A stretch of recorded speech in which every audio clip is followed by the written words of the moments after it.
Muy buenas tardes a todos los asistentes que nos acompañan hoy en este webinar desde España y buenos días a todos aquellos conectados desde el otro lado del charco. Saludos hoy a todos los que nos acompañáis desde México, Colombia, Perú, Argentina, Paraguay, Venezuela, Chile. Quiero agradeceros a todos por haber podido sacar esta media hora libre, que muchas veces no es nada sencillo, y poder analizar en profundidad con nosotros cómo reducir el riesgo en banca y servicios financieros. Hoy abordaremos, entre otros temas, cómo implementar controles AML efectivos y escalables que se adapten a la normativa que está en constante evolución en este sector financiero. También veremos las ventajas del scrapping bancario como fuente de información para evaluar perfiles de riesgo de clientes de forma precisa y totalmente automatizada. Y también las estrategias para optimizar el onboarding y la contratación digital, asegurando que los procesos sean seguros, rápidos y, sobre todo, ajustados a la regulación de cada uno de los mercados. Y para ello nos acompañan hoy dos expertos en estas materias, como son Isidoro Martínez, CEO y cofundador de Tecalis, y Eduardo Escarfo, consultor de modelos de riesgo en 360 Strategic Risk Management. Bienvenidos a este webinar y muchas gracias por hacernos un hueco entre vuestras apretadas agendas para poder estar hoy con nosotros. Eduardo, eres un referente en la industria, coautor del libro Análisis Financiero Integral junto con Mariano Merlo. Cuéntanos, ¿en qué habéis sido especialistas en 360 SRM durante los últimos 20 años? Sí, hemos trabajado en modelos de riesgo para la industria del consumo, para la industria del agro, toda la industria pyme. Hemos trabajado en plataformas digitales de distinto tipo, integrando estos modelos justamente para generar una experiencia. Yo le digo una fábrica de créditos con satisfacción del usuario final en su experiencia, ¿no?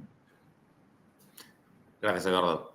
Por otro lado, en Tecalis hemos recibido varios premios internacionales en las categorías de inteligencia artificial y desarrollo de software a medida. Y además hemos alcanzado recientemente el primer puesto del ranking de empresas RegTech a nivel global entre un listado de las 30 empresas más relevantes en innovación tecnológica. Isidoro, ¿podrías explicar a nuestra audiencia en qué consiste la tecnología que hemos creado en Tecalis? Bueno, nosotros, Raúl, y voy a empezar ya diciendo lo que toca, ¿no? Utilizando mucha inteligencia artificial, hemos conseguido desarrollar un stack de soluciones que nos facilitan muchísimo los procesos de onboarding y todo lo relacionado con la experiencia del usuario y, sobre todo, con que esos procesos de alta sean seguros, ¿no? Y prevenir el fraude y hacerlo de la mejor forma posible. Espero que durante el webinar pues, pueda dar un poquito más de información sobre qué hacemos y cómo lo hacemos. Lo veremos. Muchísimas gracias a los dos. Estoy convencido de que en la sesión de hoy nos llevaremos a casa conocimientos muy útiles y de aplicación en varios casos de uso. Pero antes de empezar, me gustaría lanzar una encuesta a nuestra audiencia para que nos digan desde su punto de vista y experiencia qué opináis que es más complejo en materia de gestión de riesgo. Tenemos varias opciones: el acceso y trato de datos sensibles, detectar fraudes digitales sofisticados, hacer procesos antifraude más ágiles y los costes que conlleva tenerlo todo automatizado.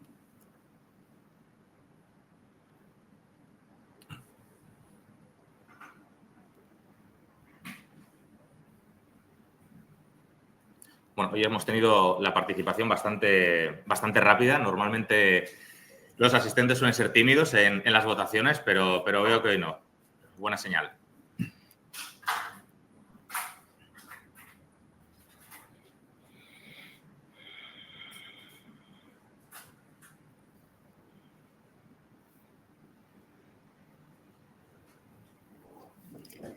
Vale, pues podemos ver que la respuesta más elegida ha sido la tercera, detectar fraudes digitales, que sin duda es algo muy a tener en cuenta en la gran mayoría de empresas hoy en día. ¿Tú qué opinas, Isidoro? ¿Crees que es necesario preocuparse actualmente por este motivo? Bueno, por supuesto, hay que coincidir con lo que dicen los asistentes porque normalmente están en lo cierto, ¿no? Porque sus compañías pues tienen sus preocupaciones y y seguro que si a ellos les preocupa, pues es porque es muy relevante.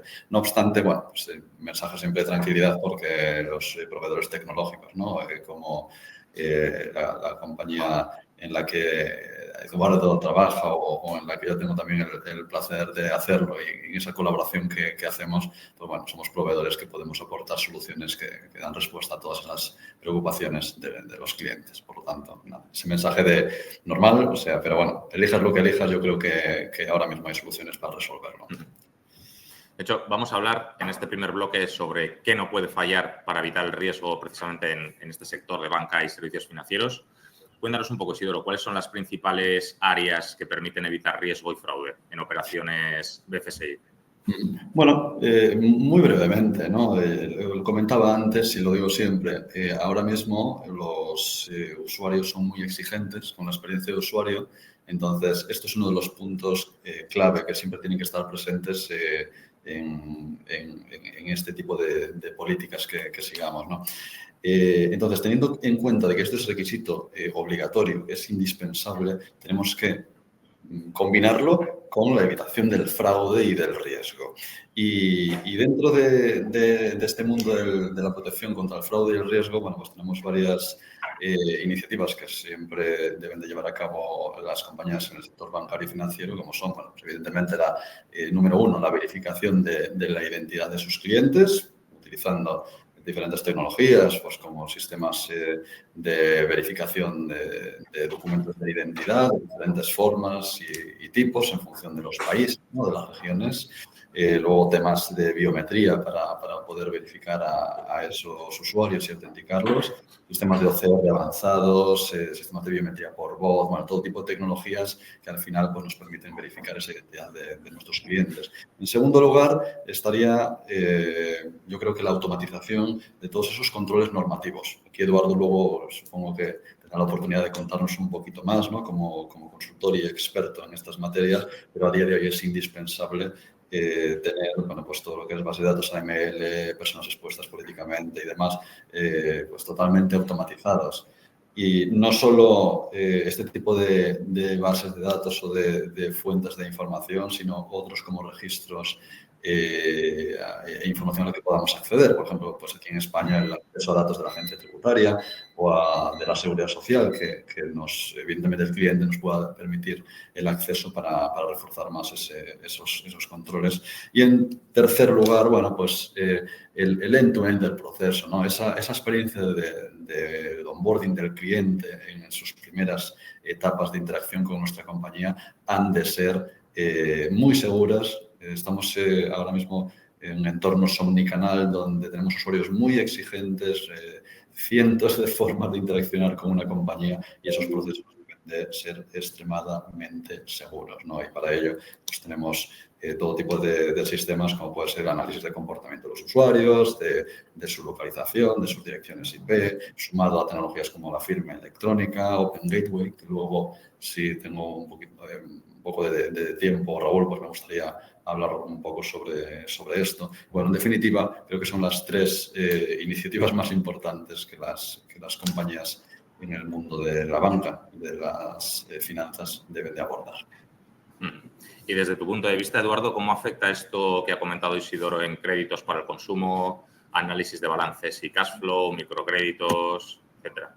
Mira, en general, nosotros siempre hablamos de que hay hipersegmentación de las ofertas. Los clientes ingresan por distintos dispositivos y buscan justamente ese end-to-end que decía Isidoro, que sea una experiencia satisfactoria. Entonces, por detrás de todas estas herramientas de verificación de identidad están los motores de decisión, donde las distintas compañías, o acá el público en general, está pensando, digo, bueno, tengo que conectar un buró, tengo que conectar un core interno, tengo que conectar la contabilidad, bueno, a ver si es cliente recurrente, no es cliente recurrente. Todo eso pasa en segundos, o sea, esto es exitoso midiéndolo en una tasa de abandonos, o sea, cuando uno hace un canal digital, tiene que fluir, tiene que haber una experiencia agradable desde el usuario, desde cómo se lo aborda y cuánta menos información se le pide.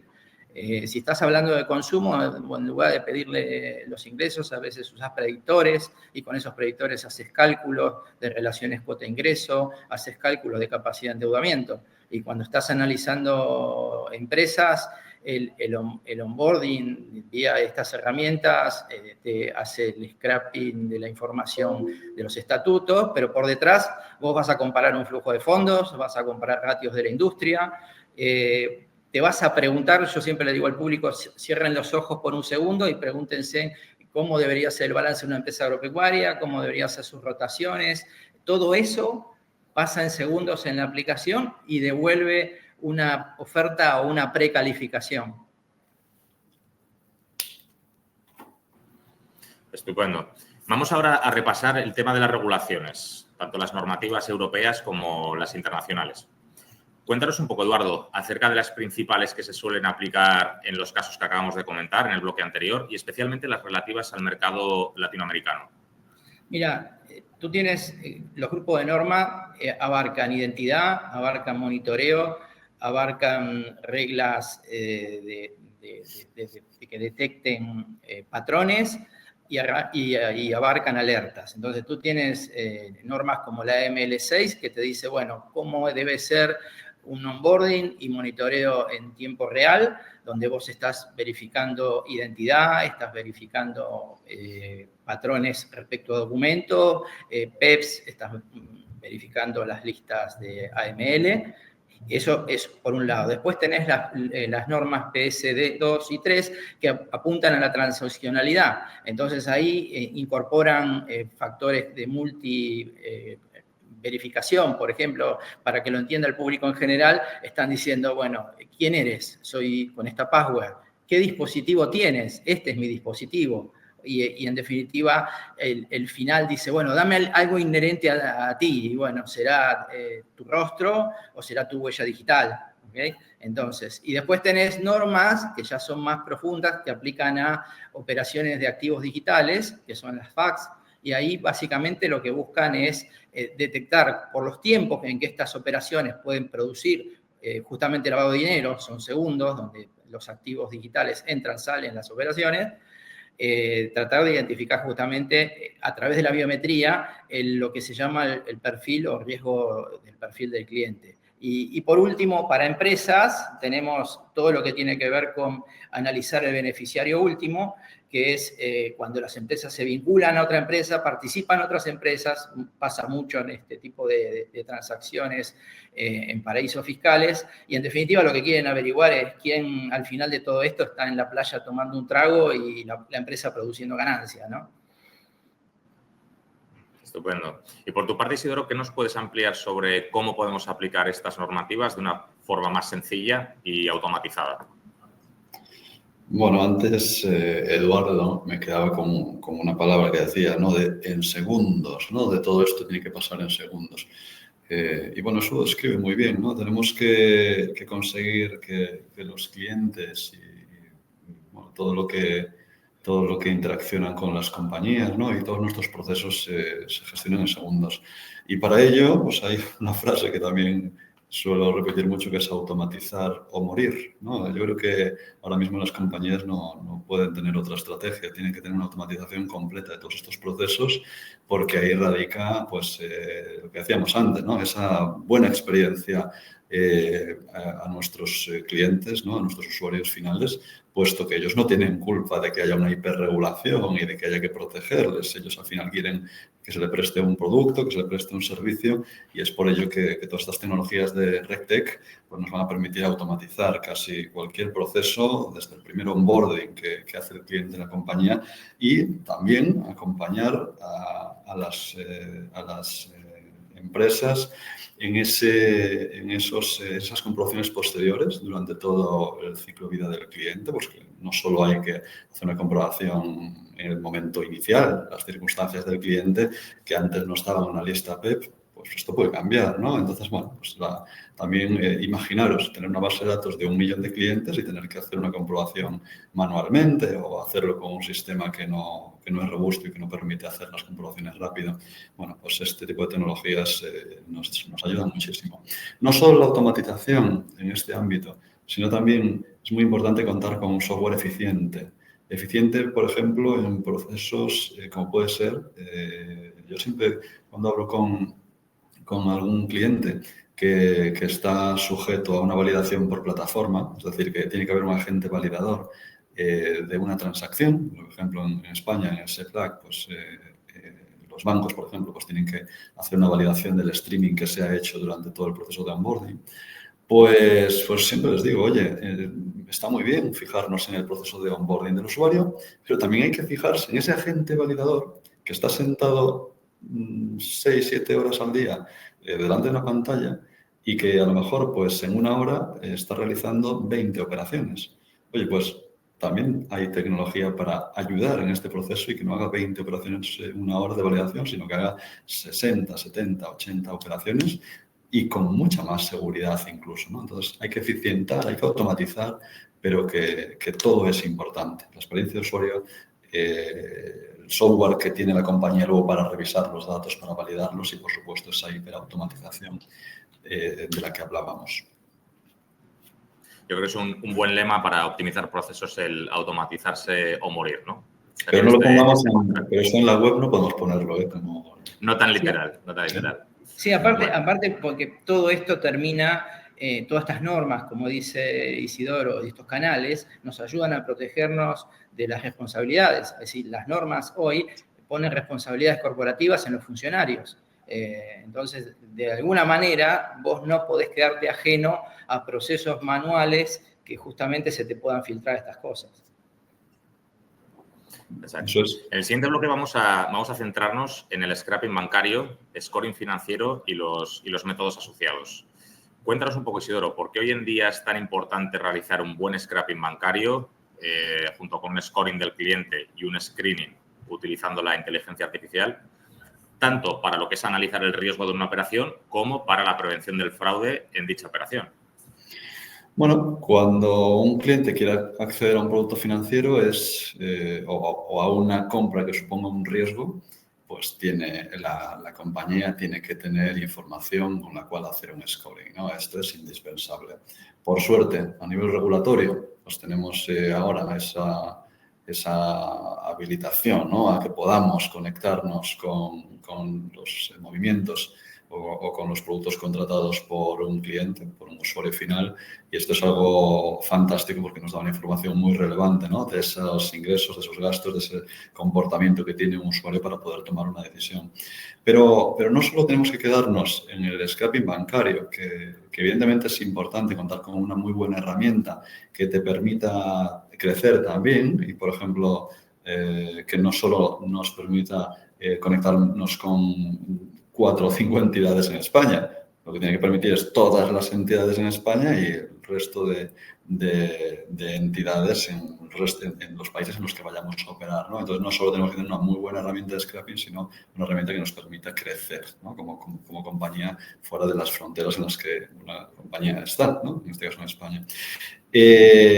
Lo que os decía, no solo tenemos este tipo de datos para poder hacer un scoring óptimo. Hay, por ejemplo, la posibilidad de conectarnos con diferentes registros para extraer información, pues conexiones con las agencias tributarias para poder ver a nivel de tributos, a nivel de declaraciones fiscales, pues poder comprobarlas y ver lo que hemos declarado y por lo tanto nos da esa capacidad de solvencia que puede tener el cliente con temas de seguridad social para ver si una persona está trabajando, no está trabajando y también, por supuesto, datos que el cliente nos pueda aportar, ¿no? Que nos pueda aportar documentación físicamente, bueno, cuando digo físicamente un PDF, ¿no? Escaneado, y que podamos hacer un OCR con inteligencia artificial para discernir si es un documento válido o no. Y con toda esa data, con toda esa información, con información también del comportamiento del usuario en la web, en la app y en cómo opera, en qué productos tiene contratados, al final ahí se puede hacer un scoring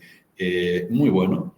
Al final aquí cobra una especial relevancia el Big Data, cómo no, pero sobre todo, y yo creo que hoy lo vamos a repetir varias veces, la inteligencia artificial nos está permitiendo, como decía antes Eduardo, en cuestión de segundos, hacer lo que antes hacíamos bueno, no voy a decir días, porque evidentemente no es así, pero hemos pasado de minutos o de horas a segundos para dar un scoring muchísimo más avanzado, ¿no? Y con muchísimos más datos y sobre todo con la capacidad de hacer interpretaciones que a veces pueden llegar a ser subjetivas y que la inteligencia artificial es capaz de entender determinadas situaciones, determinados comportamientos, determinados datos y darnos una respuesta mucho más avanzada y exacta, que es lo que nos importa, ¿no? Tener un sistema de scoring eficiente y que nos dé datos muy cercanos a la realidad, porque al final se trata de predecir un poco el futuro.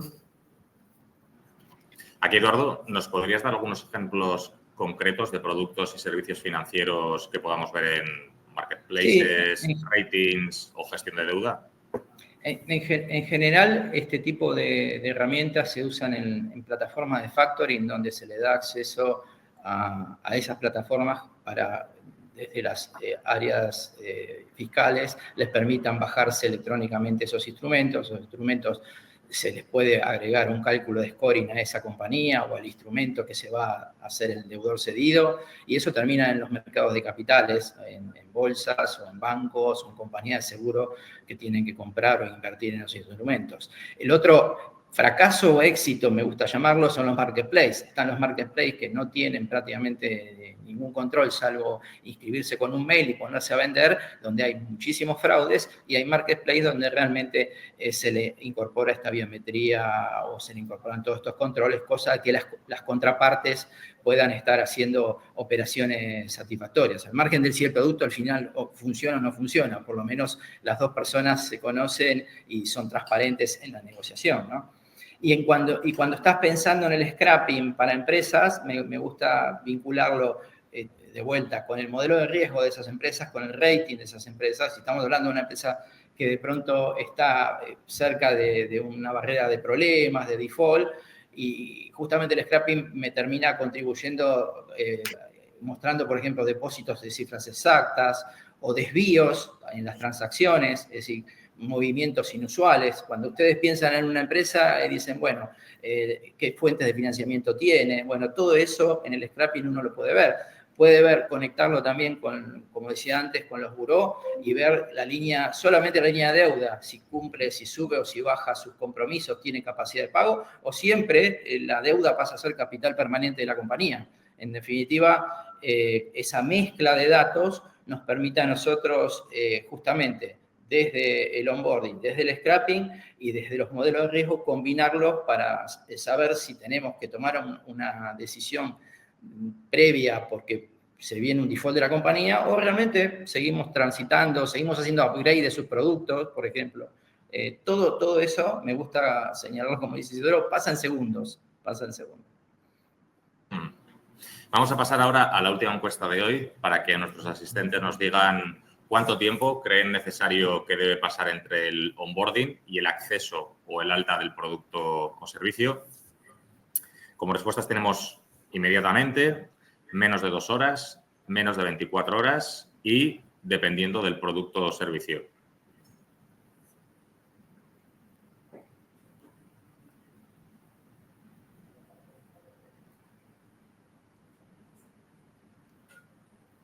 Es muy difícil esta pregunta. A ver si alguien marca menos de 24 horas. Vale, pensé que iba a decir que estaba seguro que nadie marcaría menos de 24 horas. Curioso.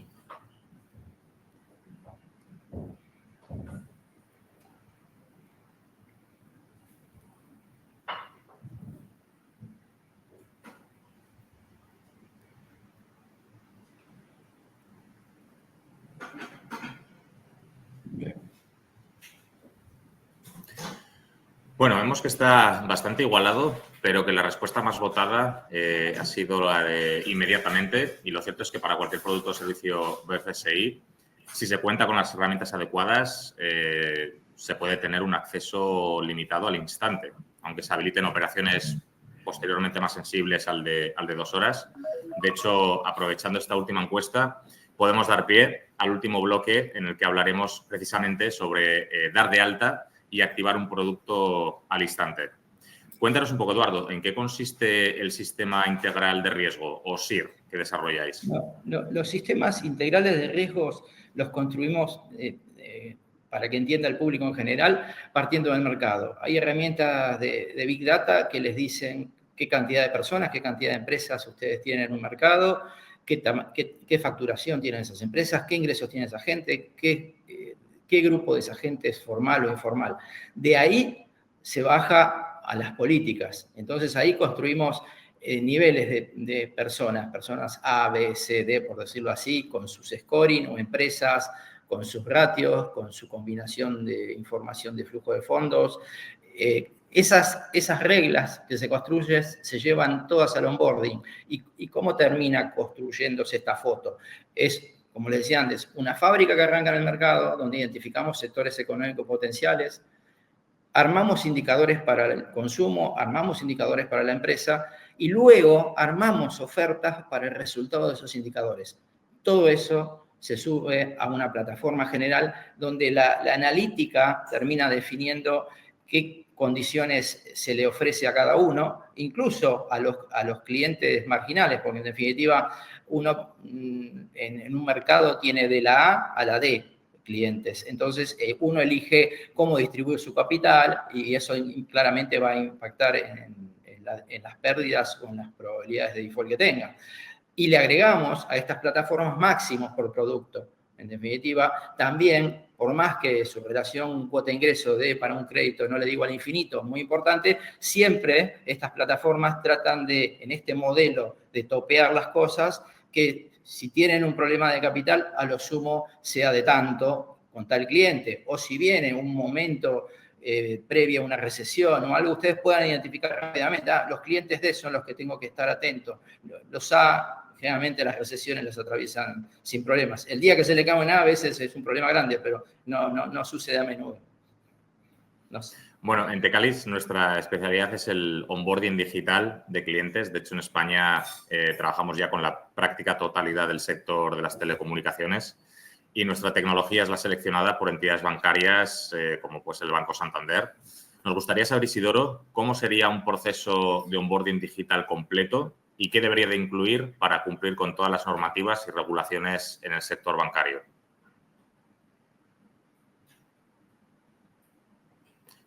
Creo que estás muteado. Ya, ahora sí. Nada, perfecto. Estaba diciendo de todas formas, Eduardo, que es increíble escucharte, o sea, qué fuente de conocimiento tienes al final sobre regulación y ya digo, siempre aprendo mucho escuchándote. Bueno, en este caso, Raúl, respondiendo un poco a lo que comentabas, ¿cómo es un proceso completo? Evidentemente, y antes hablábamos, ¿no?, de esa experiencia de usuario, de esos entornos omnicanal, de que también en la encuesta decíamos, oye, que ¿cuánto tardamos? Inmediato, 2 horas, depende del proceso. Bueno, pues depende del proceso, ¿no? Depende del canal y depende del producto, ¿no?, que estemos contratando. Pero puedo dar un ejemplo bastante completo de qué puede aportar la tecnología en ese proceso de onboarding seguro de un usuario. Y lo voy a detallar en 7 puntos, en 7 etapas. Voy a intentar ser breve. La número 1, estaríamos hablando de ese paso donde el usuario tiene que recibir la información comercial, pues por ejemplo un portal web, en una app, y tiene que hacer ese proceso de compra del servicio o del producto que quiere adquirir. En ese momento también se puede trabajar en prevenir el fraude, analizando ese comportamiento del usuario durante todo el proceso, cuando añade determinados datos en la configuración del producto, cuando entra en la web, ese comportamiento del usuario, las veces que entra, sale, comprueba, por ejemplo, si es idóneo para un producto o no, cuántas veces hace el scoring. Pues todo este tipo de información es relevante para poder tomar una decisión final, ¿no? Entonces, eso sería la primera etapa, ¿no? En el propio proceso de compra del cliente ya trabajaríamos en recolectar datos muy relevantes. El segundo punto es, evidentemente, la verificación de identidad. Tenemos que saber quién está al otro lado, quién está realizando ese proceso de alta. Y aquí tenemos diferentes metodologías y Tecalis ofrece concretamente 3. Una sería un KIC como un documento de identidad de cualquier país del mundo, un pasaporte, permiso de conducción, tarjeta de identidad. Luego tendríamos las lecturas NFC. Hay muchos pasaportes y documentos de identidad que, acercándolos a la parte trasera de un dispositivo móvil, pues pueden permitirnos acceder al chip interno del documento para poder extraer la información de forma exacta, ¿no?, de la información contenida en el mismo. Y tenemos un tercer sistema, en este caso ya en la Unión Europea, sistema que, bueno, digo tendremos más bien, porque todavía no se está utilizando, que serían las wallets de identidad. Esos DNIs que los usuarios llevarán incorporados dentro de su propio teléfono móvil y que nos permitirán verificar la identidad de una persona. Por supuesto, esto todo sumado a la prueba de vida, ¿no? No solo me tienes que decir quién eres, tienes que asegurarme que eres tú esa persona. Y eso se hace con biometría, intentando evitar la suplantación de identidad, los deepfakes, y esto lo hacemos, pues, bueno, con estos sistemas avanzados de prueba de vida de Tecalis. Esto sería el segundo paso. El tercero, estaríamos con la parte de pruebas adicionales. Ya no solo me vale en el punto 1, ¿no?, de que analizo el comportamiento, o en el punto 2, que hago la verificación de la identidad, sino tendría el tercero, que es pruebas adicionales. Yo puedo, con las tecnologías de Tecalis, obtener información adicional y realizar test adicionales para poder ver si esa operación es legítima o es un intento de fraude. Y os nombro algunos ejemplos. Tenemos, pues, el acceso a determinadas blacklists de direcciones IP o blacklist de determinados datos que sabemos que pueden llegar a tener indicios de fraude. Podemos acceder a la información del punto 1, la IP, el comportamiento del usuario, todos los datos anteriores del usuario, si ya era cliente. Podemos también acceder, por ejemplo, en España podemos acceder al censo de DNI y comprobar si los datos son correctos y esa persona está dada de alta en el censo. E incluso en un futuro próximo, pienso que ya en 2025, podremos verificar si determinados soportes de DNI han sido sustraídos y han sido denunciados a la policía y podremos en esos casos también bloquear operaciones. Y algo muy importante que comentaba antes Raúl y que quería comentaros es la parte de Open Gateway, una iniciativa donde Telefónica es uno de los partners principales actualmente, que ya hemos incorporado dentro de nuestras soluciones y que nos permiten, por ejemplo, comprobar, pues, si cuando estoy haciendo una operación con un determinado número de teléfono, pues ver que ese número de teléfono es el real que tiene el cliente a nivel de la red GSM, ¿no?, a nivel de la red móvil, o comprobar si se ha hecho un reemplazo de la tarjeta SIM, que puede ser un indicador de que alguien está haciendo una operación desde tu teléfono móvil, ¿no?, y quiere que el OTP del mensaje de texto le llegue, ¿no?, y que a lo mejor, pues, ha sido afectado por un reemplazo de la tarjeta SIM. Pues Open Gateway son unas APIs con las que podemos conectarnos a las compañías de telecomunicaciones de las mayores telcos del mundo y vamos a poder realizar comprobaciones que nos van a ayudar en esta tercera fase, ¿no?, que decíamos, de pruebas adicionales para ver si una operación puede ser fraude. Luego tendríamos el cuarto punto. El cuarto punto es, oye, ya te he verificado, ya te he hecho pruebas adicionales, ahora te voy a pedir más datos, ¿no?, para la contratación del producto o del servicio. Ya no por un tema de fraude, sino te voy a pedir más información.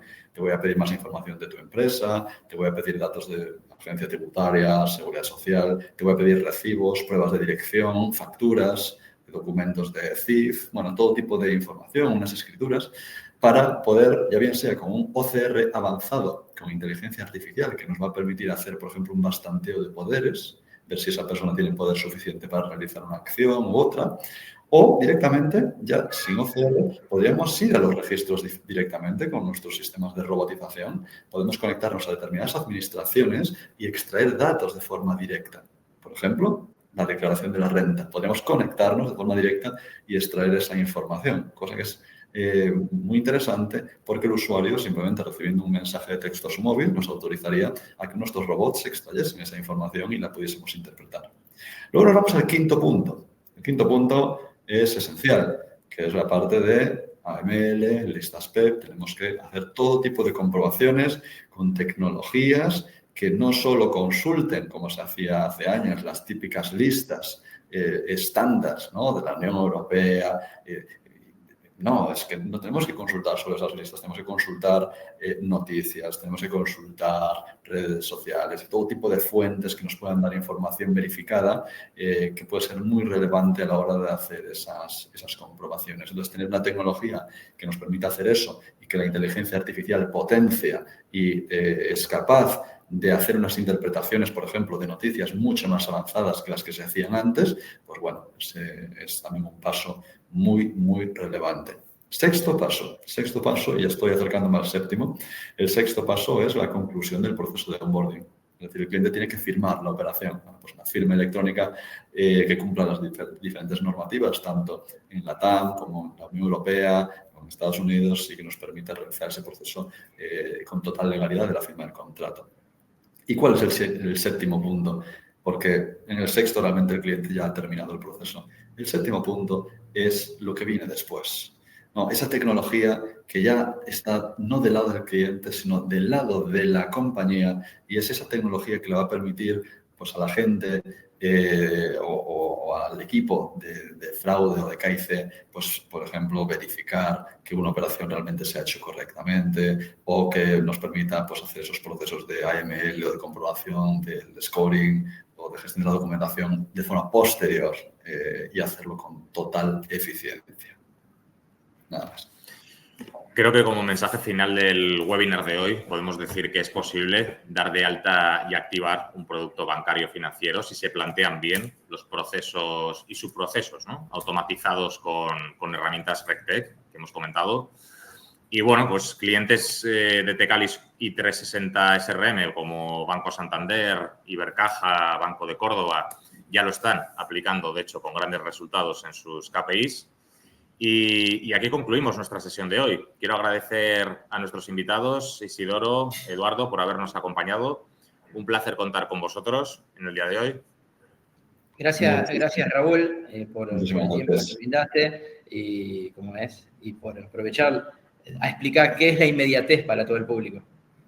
Exacto. Y también, pues muchas gracias a todos nuestros asistentes por su participación. Esperamos que os haya gustado el webinar de hoy y recordaros que tanto en Tecalis como en 360 SRM estamos a vuestra entera disposición para entender sobre todo vuestros retos actuales y ayudaros a poder resolverlos implementando tanto consultoría como tecnología líder en Europa y en Latinoamérica. Y aquí nos despedimos hasta nuestro siguiente webinar, que será muy pronto. Estad atentos y que tengáis muy buen resto de semana. Muchísimas gracias, Raúl, Eduardo y el resto del equipo. Hasta pronto.